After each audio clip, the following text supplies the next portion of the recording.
Улсын тэргүүний 12 дугаар цэцэрлэгийн мэргэжлийн багш нарын бүлгийн үйл ажиллагааны тайланд танилцуулга. Манай цэцэрлэг нь 2025-аас 2026 оны хичээлийн жилд 19 бүлэг 70 багш ажилчидтай 510 хүүхэдтэй үйл ажиллагаа явуулж байна. Мэргэжлийн багш нарын бүлэг нь багшгүй болон суралцахуй тулгамдсан асуудлаа эргэлэн тодорхойлж тохируулах хийх, ажлын байрандаа тасралтгүй хөгжин хамтран суралцах, өөрсдийн сайн туршлагаа түгээн дэлгэрүүлэх зорилготой. Мэргэжлийн багш нарын бүлгээрээ дараах асуудлуудыг тодорхойлсон.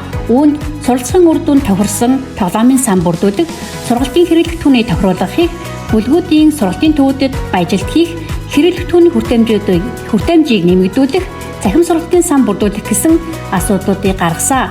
Эдгээр асуудлуудыг шийдвэрлэх зорилгоор нийт 19 ажлыг төлөвлөсөн байна.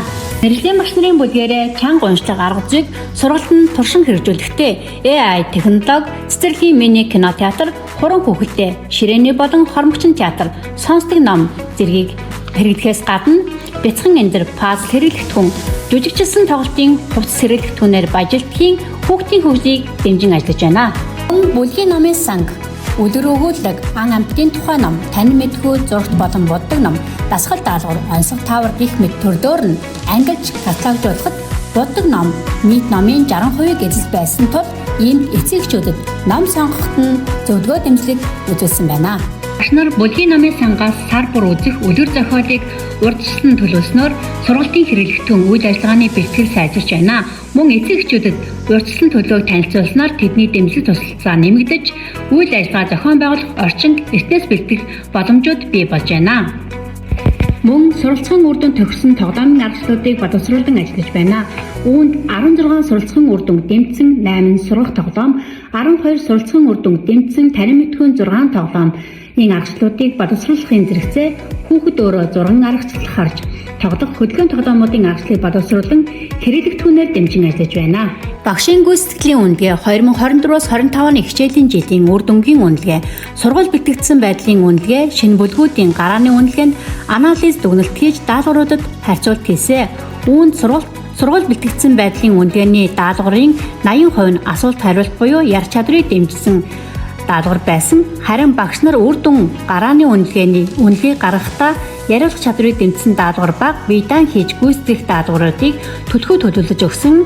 Үнэлгээний нэтгэл өөр гарахад нөлөөлсөн гэсэн дүгнэлтийг гаргажээ.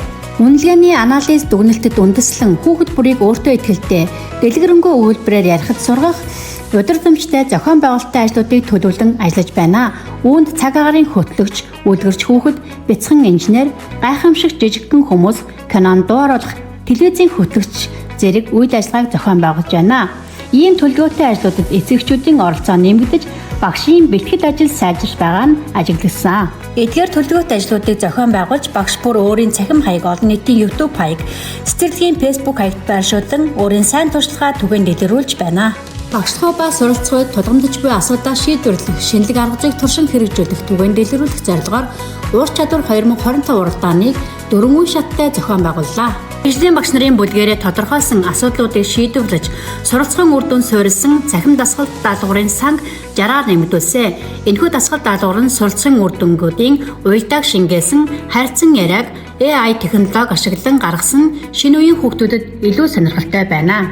Мөн суралцахын үр дүнд дэмжсэн тоглоомын санг бүрдүүлсэн нийт 70 гаруй тоглоомын аргачлалтай болсон. Цахим харилцах хуудасаараа дамжуулан сургалтын чиглэл бүрийн суралцахын үр дүн бүрт эцэгчүүдийн үүрэг оролцоо дэмжлэх хэрэгтэй байгааг захидал хэлбэрээр илгээсэн хамтын ажиллагаа нэмэгдэж байна. Мэргэжлийн багш нарын бүлгийн үйл ажиллагаанд SWOT шинжилгээг хийж дүгнвэл олонний хүч олонгүй далай гэдгийн адилаар аливаа зүйлийг хийхэд шин санаа, багш бүрийн оролцоо их байснаар төлөвлөсөн ажлууд амжилттай сайн зохион байгуулагддаг. Ганцаарчилсан, хэсэгчилсэн үйл ажиллагаа явагдах орчин нөхцөл бүрдсэн, зөвдөх чиглүүлэх хүний нөөц бүрдсэн, өрсөлдөх хөгжих боломжууд нэмэгддэг.